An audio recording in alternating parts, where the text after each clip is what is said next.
শেখ শাহজাহানদের উত্থান কিন্তু বাম আমলে, এটা অস্বীকার করতে পারবেন না।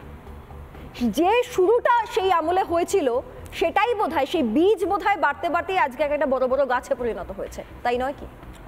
আমি প্রথমে বলি, শেখ শাহজাহান, জাহাঙ্গীর, শওকত মোল্লা, মমতা বন্দ্যোপাধ্যায়, অভিষেক বন্দ্যোপাধ্যায় প্রত্যেকের ডেট অফ বার্থ, জন্ম বাম আমলে, ডেট অফ বার্থটা বাম আমলে। তার দায়ভার আমরা এড়াতে পারি না, এর জন্য আমরা আন্তরিকভাবে দুঃখিত। এক। দুই, আজকের আলোচনার শুরুতে আপনি বারবার প্রশ্ন করছিলেন যে মমতা বন্দ্যোপাধ্যায় ষড়যন্ত্রের কথা বলে কি বলতে চাইছেন। দেখুন, আমি কোড আঙ্কেট মার্জনা করবেন, মাননীয় মুখ্যমন্ত্রী সম্পর্কে আমাকে এই ধরনের মন্তব্য করতে হচ্ছে। আসলে মাননীয় মুখ্যমন্ত্রী ভাঁট বকে লক্ষ্মীর ভাণ্ডারের নামে বাংলার ভবিষ্যৎটাকে শূন্য কলসির ভাঁড়ারে পরিণত করছেন। মিথ্যেবাদী মমতা, চোর মমতা ও সমাজবিরোধী শাহজাহানকে আড়াল করবার চেষ্টা করছেন। 11 সালের পর আমার রাজ্যকে উপহার দিয়েছেন কোল্ড স্টোরেজের নামে, কৃষক মান্ডির নামে, জংধরা তালামারা যেখানে চাল বিক্রি হয় না, কালোবাজারি হয়। উপহার দিয়েছেন নীল সাদা রঙের নামে সুপার স্পেশালিটি হসপিটাল, যেখানে ডাক্তার নেই, যেখানে নার্স নেই। মদের দাম কমিয়েছেন, নেশাগ্রস্ত যুব সমাজ তৈরি করেছেন, আর বাচ্চাদের দুধের দাম বাড়িয়েছেন। সরকারি লটারিকে লাটে তুলেছেন, পাড়ার মোড়ে ঘুপচি দোকানের অন্ধকারে অনলাইন বেআইনি লটারি ব্যবসাকে প্রমোট করে তার কাছ থেকে, মালিকের কাছ থেকে অভিষেক বন্দ্যোপাধ্যায় তৃণমূল কংগ্রেস মোটা টাকার ডোনেশন নিয়ে। আপনার কাছে কি প্রমাণ? বিদ্যুতের, আমি একদম ইলেকট্রাল বন্ডের তালিকার যে কোম্পানিগুলোর নাম আছে সেগুলো আমি বলছি না, সুপ্রিম কোর্টের কাছে তালিকা জমা দিয়েছে এসবিআই।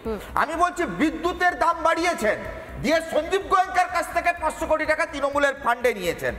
নতুন একটা পথ তৈরি করেছেন, কিছু করেন নিয়ে কথা বলা যাবে না। নতুন একটা পথ তৈরি করেছেন 2011 থেকে 2024 বাজারে। সকালবেলা বাজারের থলের মতন করে বাজারে বেরিয়ে পড়েছে তারা। তাদের নাম কি জানেন? চাকরি বেচার দালাল। সৌজন্যে বিজ্ঞাপনকে শান্তনু, কুন্তল, অয়নশীল, তারা স্পা চালায়, তারা বিউটি পার্লার চালায়, তারা থাইল্যান্ড যায়, তারা ব্যাংকক যায়, তারা দুবাই যায়, তারা লন্ডন যায়।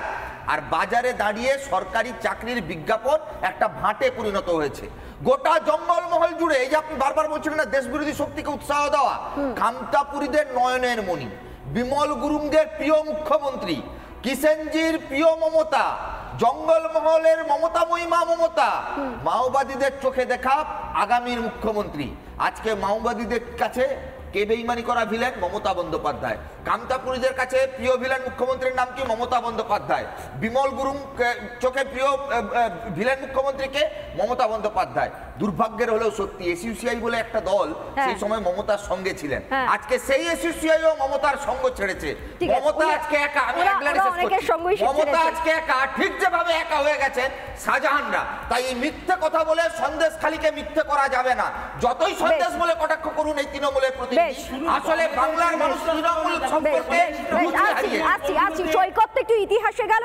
আমরা একটু বলি, আমরা একটু দেখাই আপনাদের যে মমতা বন্দ্যোপাধ্যায় শুধুমাত্র এই এনএসজি নিয়েই নয়, বারবারই তিনি ষড়যন্ত্র খুঁজে পেয়েছেন এবং বারবারই যারা সন্ত্রাস করে, দুর্নীতি করে, তাদেরকে দিনের আলোতে, একেবারে দিনের আলোতে, ঝকঝকে দিনের আলোতে তিনি তাদেরকে সমর্থন করে গিয়েছেন। এটা একদম স্পষ্ট একটা প্যাকেজ। দেখুন, আমি ফিরছি আবার। দুয়ারে দুয়ারে সরকার, রাজপথে হুঙ্কার, দিদিমণি নির্বিকার।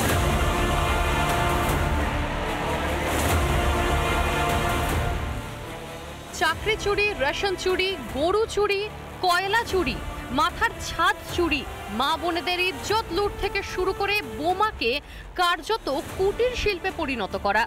তৃণমূলের 13 বছরের জামানায় সব ছবি দেখেছে বাংলা। আলোচনা হয়েছে, সমালোচনা হয়েছে।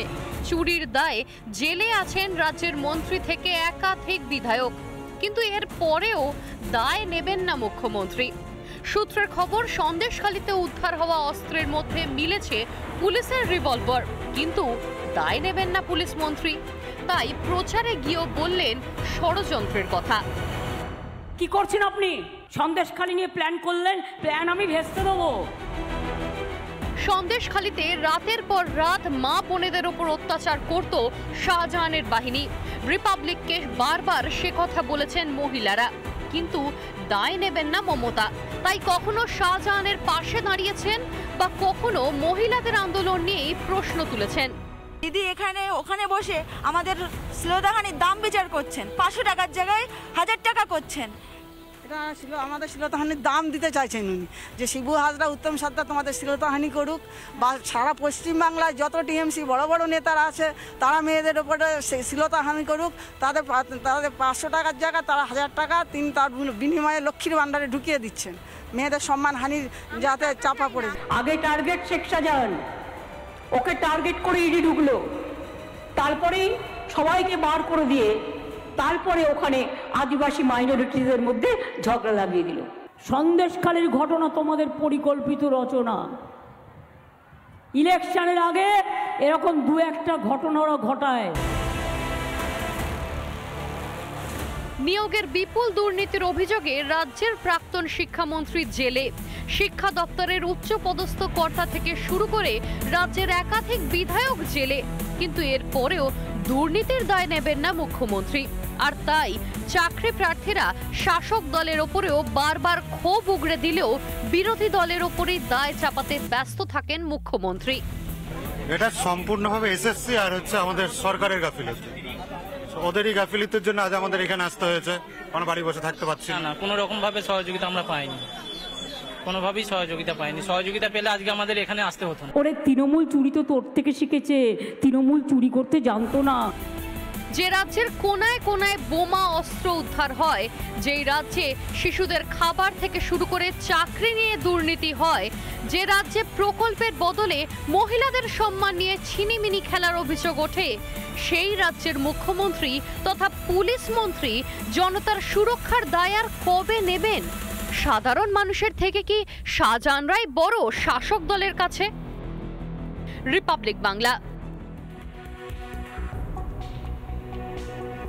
দেখলেন, আপনারা যত পিছনের দিকে তাকাবেন তত এরকম ঘটনা আপনারা বারবার দেখবেন।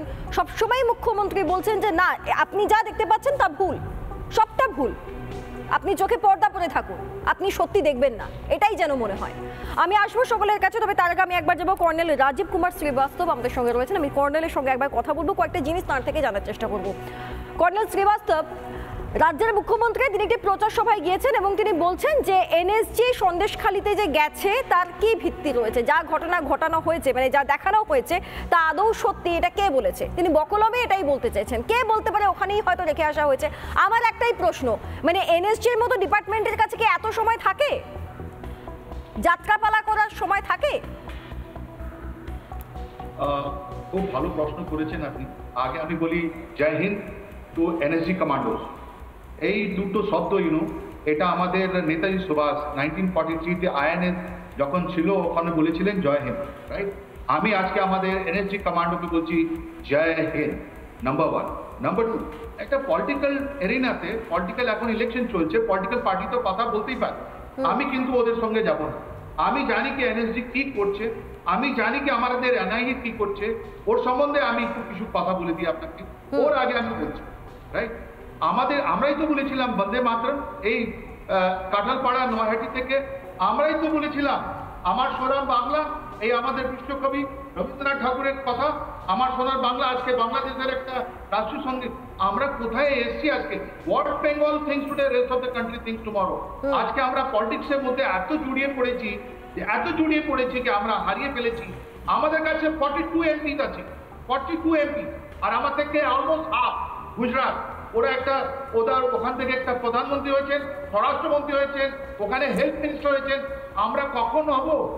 আমাদের পশ্চিম বাংলার যেটা মানুষ, যারা ইন্টেলেকচুয়াল মানুষ, যার সব দলেই ভালো মানুষ আছেন, আমি এটা বলছি না খারাপ মানুষ, আমাদের প্রত্যেকটা পলিটিক্যাল পার্টিতে গুড পিপুল আছেন, কিন্তু ওদের কবে চান্স পাবে আমরা কখন বলবো? কখন দেখবো আমরা রেড ফোর্ট থেকে একটা বাঙালিকে একটা আমাদের ন্যাশনাল ফ্ল্যাগ ফ্লাগ করতে? এইটা যদি আমরা করি, এইটা আমরা বলি না, মানে কর্নেল শ্রীবাস্তব আপনি বলছেন যে বাংলা রোজ পিছোচ্ছে, বাংলা এগোচ্ছে না, বাংলা সার্বিকভাবে রোজ পিছোচ্ছে। আরে বাবা, রাজ্যের বাইরে বাঙালি লোক আছে, পুরো বিশ্ব আমি ঘুরেছি, পুরো বিশ্ব আমি দেখেছি, আমাদের পুরো আর্টিও গুলো বিশ্ব ছড়িয়ে পড়েছে, এত ভালো কাজ করছে। আজকে ওরা ঘুরে বলছে এই আমাদের পশ্চিমবঙ্গে কি হচ্ছে রে বাবা, এটা কি হচ্ছে? এটা কিন্তু ভালো হচ্ছে না। আপনাকে আমি বলি, আমরা যদি শুধু রাজ্যের সম্বন্ধে যদি ভাবি, তাহলে দেশের জন্য কে ভাবে? আমাদের প্রধানমন্ত্রী করে হবে এটা বলুন, আজকে আমাদের ডিসকাশনের কথা এটা হওয়া উচিত ছিল আমাদের। আচ্ছা, এক রাজনৈতিক কর্মীরই আপনার কাছে প্রশ্ন রয়েছে, আমি একটু বাধা দিলাম আপনাকে কর্নেল শ্রীবাস্তব। বলুন দেবব্রত বাবু। প্রশ্ন ছিল জয়হিন্দ, বলুন দেবব্রত বাবু। প্রশ্ন ছিল বেঙ্গল রেজিমেন্ট কেন হচ্ছে না, এই নিয়ে কি ভাবছেন আপনারা? বেঙ্গল রেজিমেন্ট আপনি জানেন না, হ্যাঁ আপনার কাছে কোনো হিস্ট্রি জ্ঞান নেই, আপনি এটা কাইন্ডলি কথা বলবেন না। তো বেঙ্গল রেজিমেন্ট কেন হচ্ছে না স্যার বলুন। উত্তরটা দিতে দিন। আপনি জানেন এটা বেঙ্গল ইঞ্জিনিয়ার আছে, আপনি জানেন? আপনি জানেন কতগুলো লোক আমার এয়ারফোর্সে নেভিতে আছে পার্সেন্টেজ আপনি জানেন? আর কি আপনাদের মতন লোক এরকম জিনিস ছাড়িয়ে গুজব ছাড়িয়ে আমাদের রাজ্যের ছবিটা খারাপ করছে। এটা আমাদের আলোচনার বিষয় না, যদি এটা একদমই আলোচনার বিষয়বস্তুর বাইরে গিয়ে আলোচনাটা হচ্ছে। শ্রীবাস্তব, কর্নেল শ্রীবাস্তব, আমি আপনার কাছে পরে আসছি।